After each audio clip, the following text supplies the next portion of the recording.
14 जुलाई 1518 Strasbourg की एक तंग गली में अचानक एक औरत नाचने लगी। कोई म्यूजिक नहीं था, कोई पार्टी नहीं थी, कोई रीजन नहीं था, बस वो नाचे जा रही थी। उसका नाम था फ्राउ त्रोफेया। वो रुक नहीं पा रही थी। 1 घंटा, 2 घंटे, पूरा दिन, पूरी रात, फिर एक और दिन, फिर एक और रात। 4 दिन गुजर गए, फिर 5, फिर 6। उसके पैरों से खून बह रहा था, आंखें आधी बंद थीं और चेहरे पर कोई एहसास नहीं था। बस एक खाली सा ट्रेंस। एक हफ्ते के भीतर उसके साथ 30 और लोग भी नाचने लगे। अगस्त आते आते ये संख्या 400 तक पहुंच गई और फिर लोग मरने लगे। ये कोई गोस्ट स्टोरी नहीं है, कोई मूवी का प्लॉट नहीं है, ये डॉक्यूमेंटेड हिस्ट्री है। स्ट्रासबर्ग की सिटी काउंसिल के ऑफिशियल रिकॉर्ड्स में इसका जिक्र मिलता है, डॉक्टर्स के नोट्स में, चर्च के सेमन्स में, हर जगह एक ही कहानी। सन 1518 में एक पूरा शहर नाचते नाचते मर रहा था। लेकिन यह समझने से पहले कि हुआ क्या था, ये जानना ज़रूरी है कि उस समय उस शहर की ज़िंदगी कैसी थी। बहुत बुरी, शायद कल्पना से भी ज़्यादा बुरी। सालों से फसलें बर्बाद हो रही थीं, खाने के दाम आसमान छू रहे थे। हजारों भूखे लोग रोज शहर के दरवाजों के बाहर जमा होते थे। लेप्रोसी था, प्लेग था, और एक नई बीमारी जिसका नाम लोगों ने अभी अभी सुना था, सिफिलिस।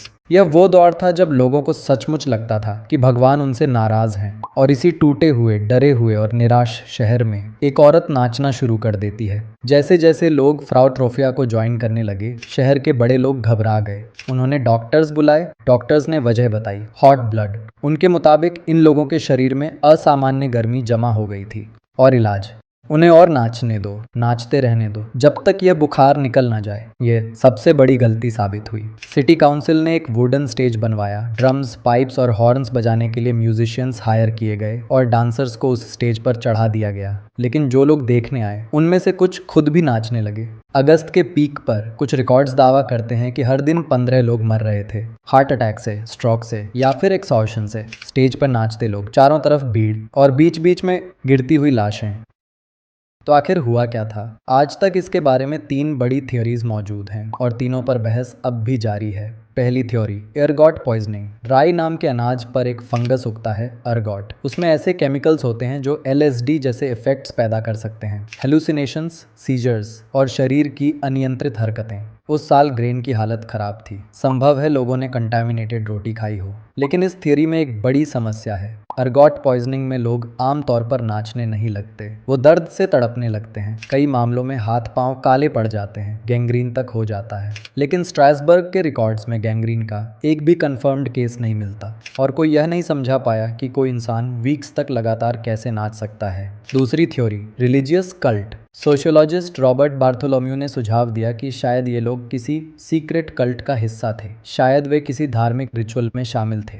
लेकिन यहाँ एक दिक्कत है, उस समय के रिकॉर्ड्स खुद बताते हैं कि ये लोग रो रहे थे, चिल्ला रहे थे और लगातार मदद मांग रहे थे। ऐसा नहीं लगता कि ये किसी की अपनी मर्जी थी। तीसरी थ्योरी और सबसे ज़्यादा एक्सेप्टेड थ्योरी, मास साइकोजेनिक इलनेस, जिसे आज आम भाषा में मास हिस्टीरिया कहा जाता है। हिस्टोरियन जॉन वॉलर कहते हैं कि जब कोई कम्युनिटी लंबे समय तक भूख, बीमारी, डर और तनाव में जीती है, तो इंसानी दिमाग ऐसे तरीकों से प्रतिक्रिया देने लगता है जिन्हें समझना आज भी आसान नहीं है। और उस समय एक गहरा बिलीफ मौजूद था, सेंट विटस, एक कैथलिक सेंट। लोग मानते थे कि अगर सेंट विटस नाराज हो जाए तो वह एक ऐसा श्राप दे सकता है जो इंसान को लगातार नाचने पर मजबूर कर दे। जब तक सेंट माफ ना करे तब तक रुकना नामुमकिन था। शायद फ्राउ त्रोफिया ने किसी मानसिक टूटन की वजह से नाचना शुरू किया, शायद उस बिलीफ की वजह से। लेकिन जब बाकी लोगों ने उसे देखा तो उनके पहले से डरे हुए दिमागों ने वही किया जिससे वे सबसे ज्यादा डरते थे। उनमें से कई भी नाचने लगे क्योंकि उन्हें यकीन हो गया कि अब यह श्राप उन तक भी पहुंच चुका है। और धीरे धीरे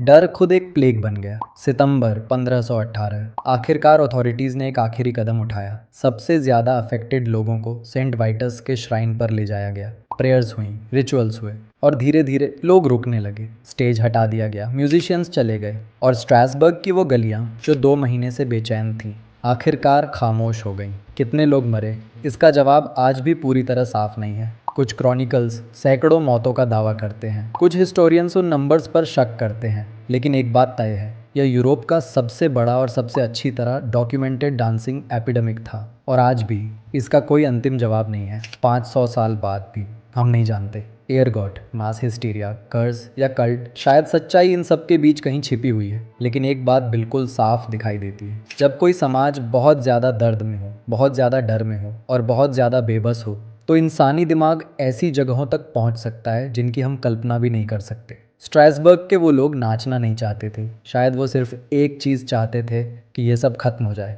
और वो फिर से एक सामान्य ज़िंदगी जी सके, बस जी सके।